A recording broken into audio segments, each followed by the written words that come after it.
Hello everyone, my name is Robin and I am the Tired Witch. Welcome to my channel.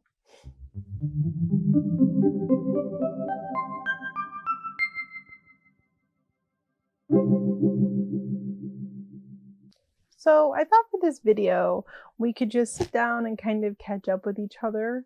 I know I haven't done a vlog yet, and I was planning on vlogging, so I thought we could just kind of check in and talk about what's going on with me and what's going on with my practice, and yeah, what the heck is going on?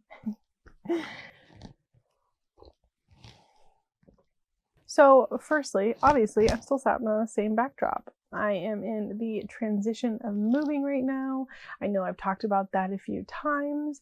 And because of that, my practice is really relying heavily on the kind of energy and idea of death. I know that death is something that I've talked about a lot, and I've said multiple times that it's a huge, huge part of my practice. And for me right now, I'm really embracing kind of the tarot card meaning of death, but also death's meaning a lot in life and in practice, which is a forced transitional change. And I'm not saying that me moving is forced or anything like that, but what I am saying is that this is a really big change for me, and it's been a bit overwhelming, and it's taken a long time to prepare for these sort of things. And so when it comes to my practice, I am leaning very heavily into that energy right now, which I think has been good for me. I'm trying to embrace kind of this idea of change, not just with my physical surroundings, but simultaneously with my practice. There's going to be a lot of changes coming for me magically.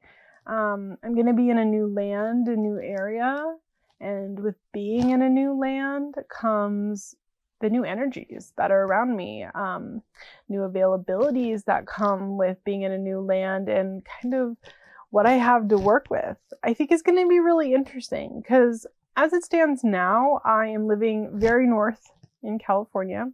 If you follow me on social media, you probably already know that. Or if you've seen some of my videos that I've shot outside, I think the pine trees are a pretty good giveaway that I'm quite north in California. And there's a lot of really sacred and wonderful energy that I have grown to embrace. For me personally in my practice, every year but this last year, because my child was born and I was healing, when it comes to doing things like personal dedications in my practice and in my craft, I typically embrace myself in a very large body of water. It is my big dedication. I find water that to me is sacred, that I find important, and I cleanse myself fully in that water.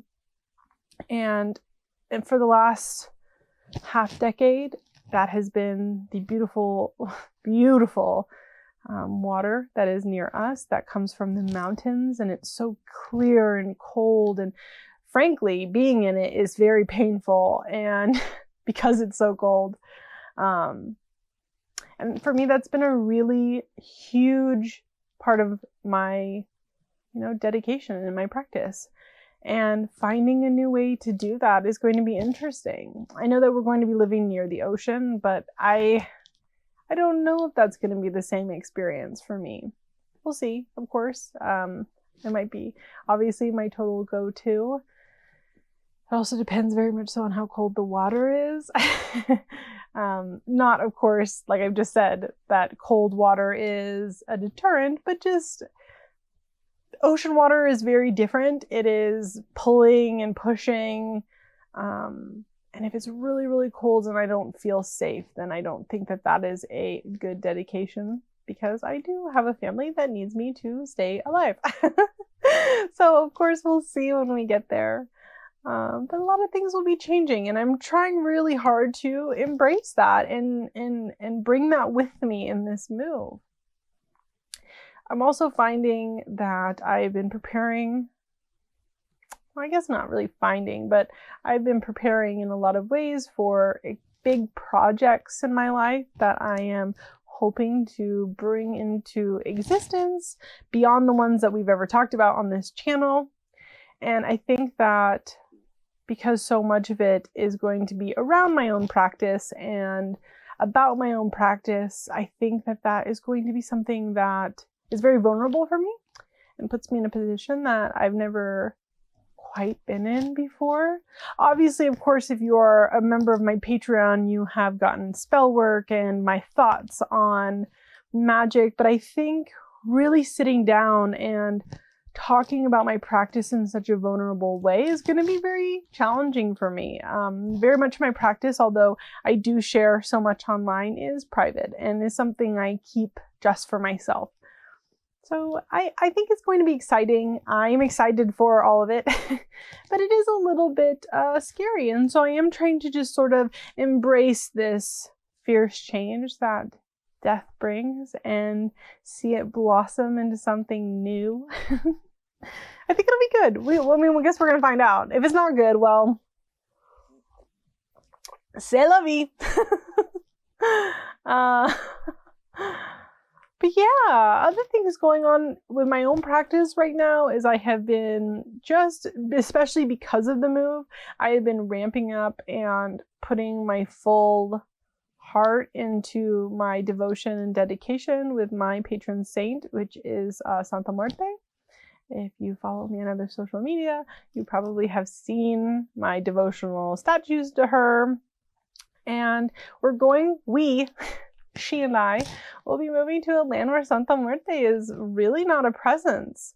And so I've been really trying to ramp up my dedication and devotion to her to make sure that she is aware and present, that though we are going to a place that she is not at least common in. I'm not going to obviously say that nobody is patron to Santa Muerte in Europe, but at least where I'm living, I would find it to be very remarkable and shocking if there was a large holy death population. So I've been really ramping that up and focusing on that in a very sacred and personal way for me. I'm excited about it. I hope she's excited about it. I don't think she cares, let's be honest. Death doesn't give a shit. But I think it'll be good. And I'm just trying to make sure that I have that real grounding in my practice before we go, because it's all going to be so new for me. The energies and experiences, and the only thing that will remain the constant, of course, is the moon. So I think it'll be good and I'm excited about it. But I am definitely embracing that fierce change and we're going to see how it goes. And I think that my practice right now is blossoming because of that. So much of my life in the last, well, let's call it since the pandemic started, if we're being perfectly honest, has had really radical changes. I think that's a common thing that all of us can agree upon, that the pandemic brought radical change for a lot of us. I know a lot of people found their craft during that time, and I think that's wonderful, and I'm very happy for them. But because of that, these radical waves of change, I think that I'm kind of just at this point where I need to recognize it for what it is, embrace it, and celebrate it. So that's what I'm trying to do. I'm hoping that my next vlog is going to be you coming with me to move to England. So I'm excited about it. We'll see what happens, of course. You know, life comes at you fast, but I think that it will be fun. And if it's not fun, and if something else were to happen along the way, I'm going to try my best to embrace that too. And I think that, not of course that I think that's what's going to happen, but I just mean, you know, life happens. You never know how that could turn out. You never know. Every day is a new day. But yeah, I'm excited about it. And I'm really trying to focus in on that with my craft and my practice and embrace it and celebrate it. And I think the conversations around celebrating change should be more common. So until next time, I suppose. Thanks for being here.